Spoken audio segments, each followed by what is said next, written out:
There's a lake, and there are three guys. They're given the same amount of bricks.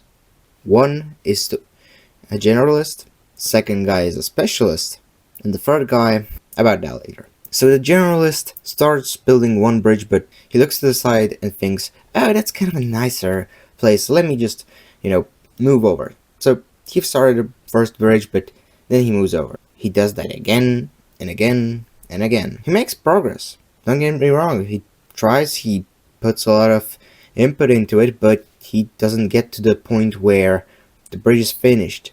It's useful.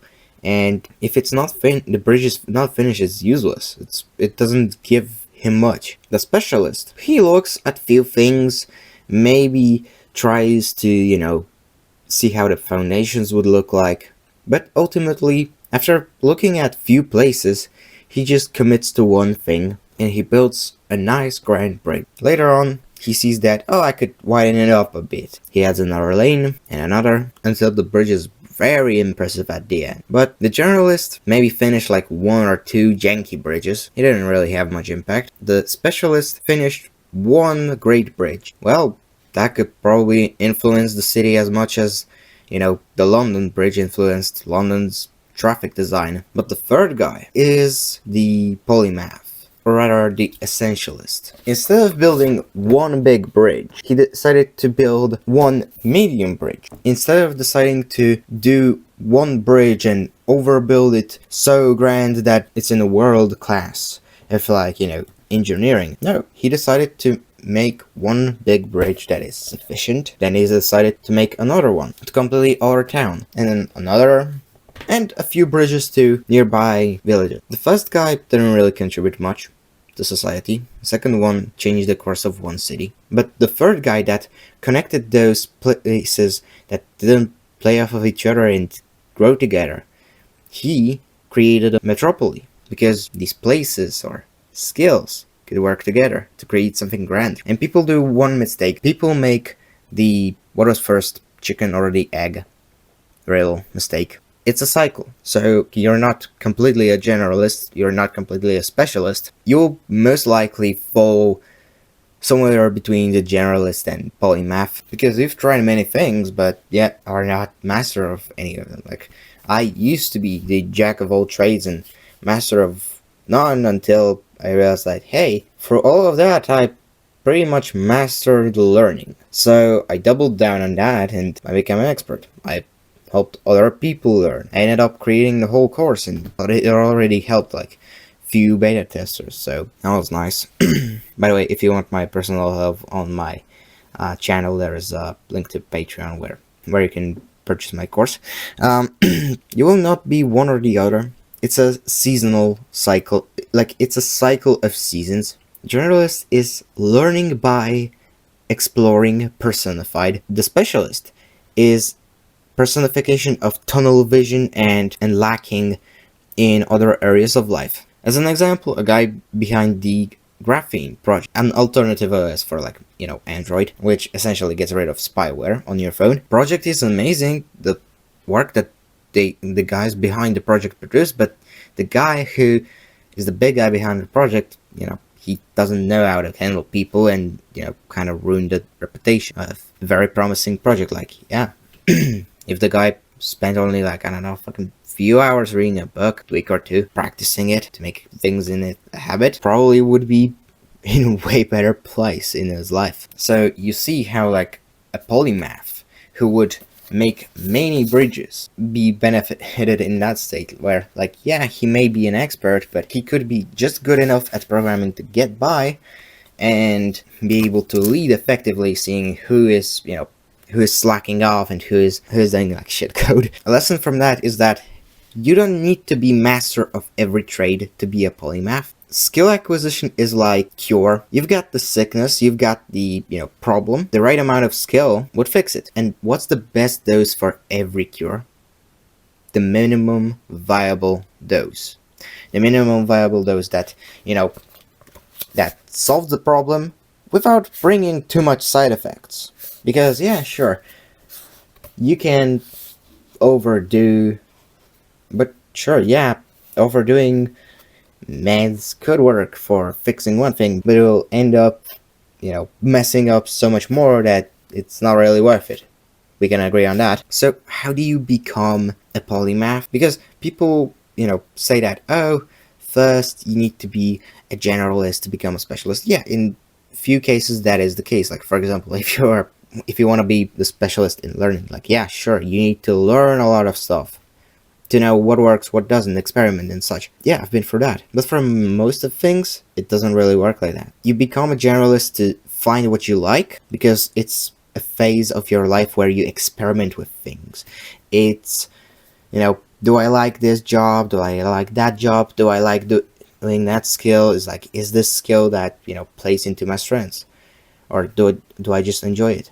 Do I find purpose in doing X, Y, and Z? So how do you become a specialist in something? Best way to become a specialist in something is you either keep doing the thing, or you learn and you write about it. Because when one teaches, to learn. And that's because of the fact that to explain something, you need to have a deeper understanding of what you're talking about.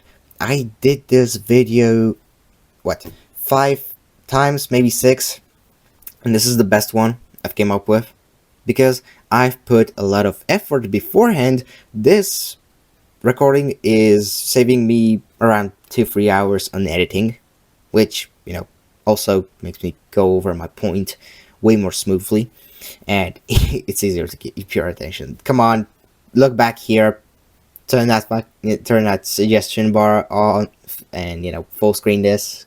Yeah, I'm talking to you there, buddy. And the way you go from being an expert in something to being a polymath is basically you just pick up skills that are supplementary. You don't pick up like useless stuff or stuff that's like barely usable. If you're like a programmer, for example, let's say you went to, I don't know, let's say you went to the senior level and you've been doing that for a year or two. Well, you've got enough knowledge that if you just learn the people skills, basic stuff from like a few books, that would be the starter pack of handling people. You would pretty much be able to, try go for the project manager position, and then and that leads you to the doors that open higher departments in the ladder. And can you guess what?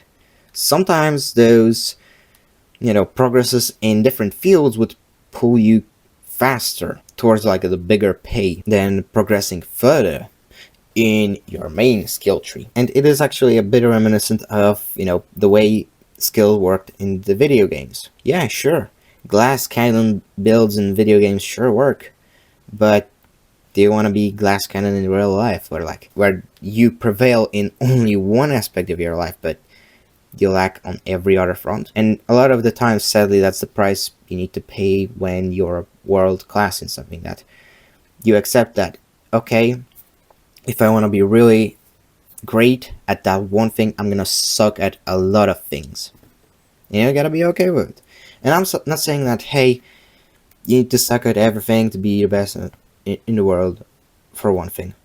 If you want to be the best in the world, yeah, sure, you might be good with talking to people, you can be good at many things, but you're not gonna be great. You're not gonna be an expert in you're not gonna be an expert in many things, because everyone has the set amount of bricks. And that analogy from the beginning was was explained by bricks. You have the same amount of time, but you can use your time, use your bricks more effectively to build more bridges, to build better ones. But let's go back to becoming a polymath.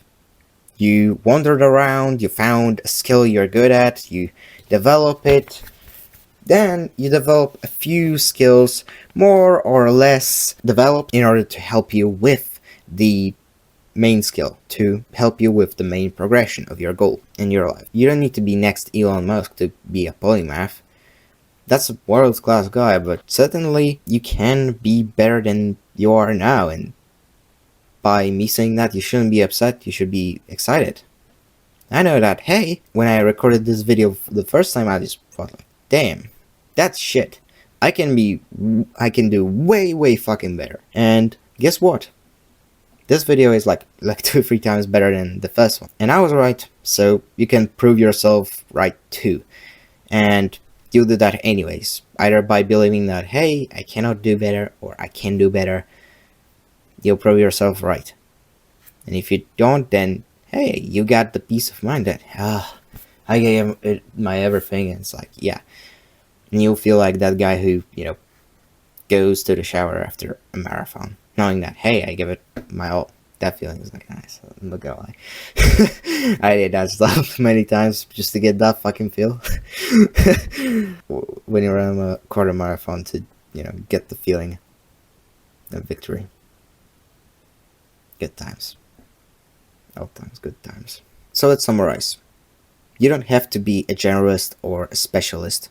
You can be in between the both, while still gaining the good results that specialists would be getting. And the best way to do that is to learn the minimum viable skill level that will allow you to reach the goal, while also being a bit, skeptical around it. So don't give up too early on learning people skills and, your main skill tree. Takeaway number 3 is never stop improving, because you always have more potential unless you lock it away. As per usual, see you in the next video.